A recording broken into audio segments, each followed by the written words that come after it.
Hello दोस्तों, आज की इस कहानी का नाम है मजबूरी।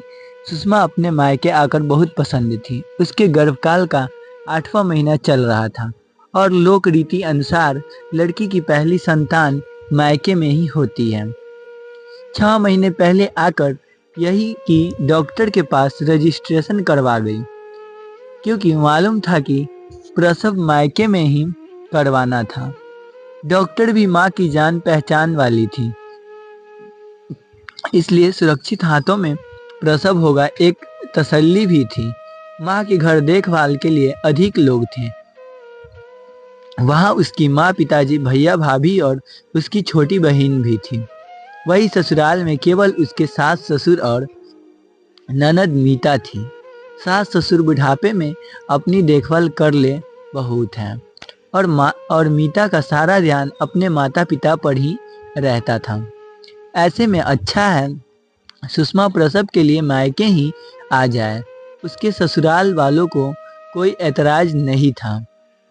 सुषमा के पति मल्टीनेशनल कंपनी में उच्च पद पर कार्यरत थे। सास ससुर सरकारी नौकरी से सेवानिवृत्त होकर पेंशन ले रहे थे और ननद मीता किसी बैंक में मैनेजर के पद पर थी, यानी कि पैसे की कोई कमी नहीं थी। मीता की उम्र काफ़ी हो चुकी थी, पर इतने रिश्ते आने पर भी कहीं शादी के लिए राजी नहीं थी। दिन भर सास ससुर की देखभाल सुषमा को करनी पड़ती थी और शाम को उसके पति और ननद साथ साथ ही घर लौटते थे। फिर मीता घर संभाल लेती थी, पर दिन भर गृह कार्य सुषमा को थका देता था। प्रसव काल में थोड़ी थकान अधिक होती थी, इसीलिए सुषमा अपने मायके में ही पहली संतान को जन्म देना चाहती थी, जहां उस पर ध्यान देने वाला ज्यादा लोग थे। सुषमा के मायके वाले सभी बहुत खुश थे।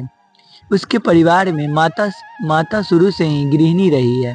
पिताजी बैंक के मैनेजर पद से सेवानिवृत्त हो पेंशन ले रहे थे।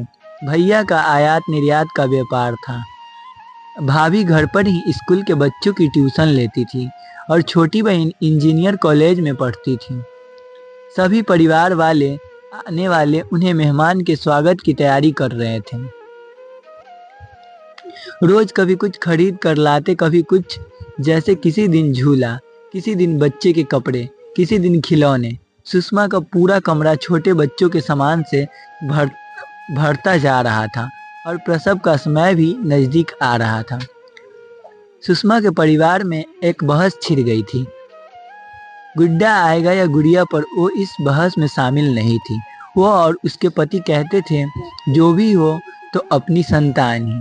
धीरे धीरे 9वां महीना समापन हुआ और डॉक्टर के अनुसार अब कभी भी उनके घर खुशखबरी आने वाली थी। ससुराल वालों को भी फोन आते रहते थे और वो सुषमा की खबर लेते रहते थे। अक्टूबर माह खत्म हो चुका था। 2 नवंबर को सुषमा को प्रसव पीड़ा शुरू हुई। उसे तुरंत अस्पताल ले जाया गया। सभी अस्पताल चले गए।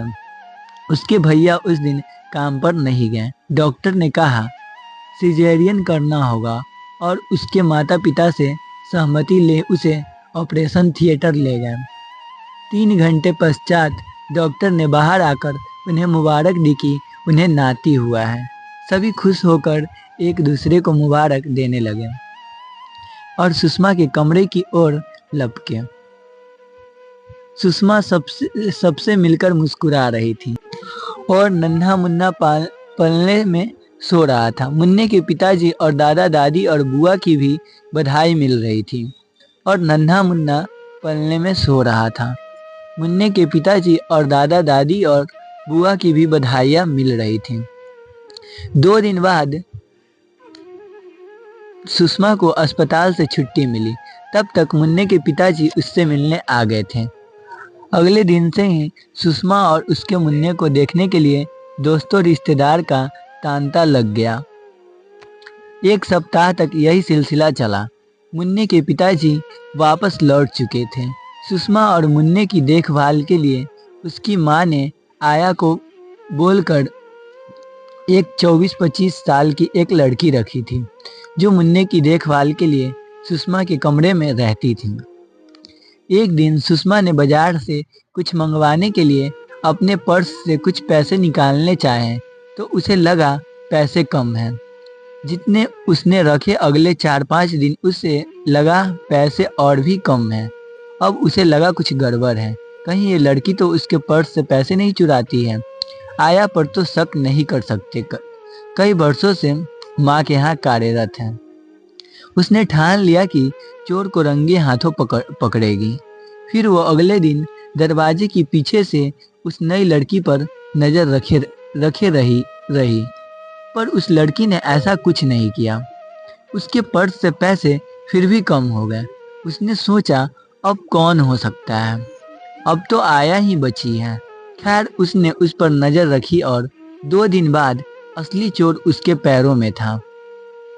माँ के घर में काम करने वाली बहुत पुरानी आया गिड़गिड़ाने लगी, मुझे माफ कर दो दीदी, और रोने लगी। कहने लगी उसका पति बहुत शराब पीने की वजह से बीमार है, उसके इलाज के लिए दवाइयाँ के वास्ते पैसे चाहिए थे।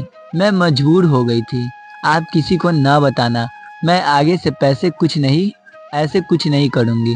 सुषमा ने सोचा इसकी मजबूरी की वजह से ही इसने चोरी की है, वरना इतने वर्षों से इसने ऐसा कुछ नहीं किया। इसे एक और मौका देना चाहिए। और फिर सुषमा ने उससे वादा लिया कि वो आगे से ऐसा कुछ नहीं करेगी। सुषमा ने उसे बताया कि सरकार ने गरीबों के लिए आयुष्मान योजना बनाई है, जिसके अंतर्गत उसे मुफ्त इलाज की सुविधा मिलेगी। आया बहुत खुश हुई और सुषमा को धन्यवाद देने लगी। तो दोस्तों आज की ये कहानी आपको कैसी लगी कमेंट बॉक्स में जरूर बताना। चैनल पर नए हो तो चैनल को सब्सक्राइब करके वीडियो को लाइक करें। मिलते हैं नेक्स्ट वीडियो में, तब तक के लिए धन्यवाद।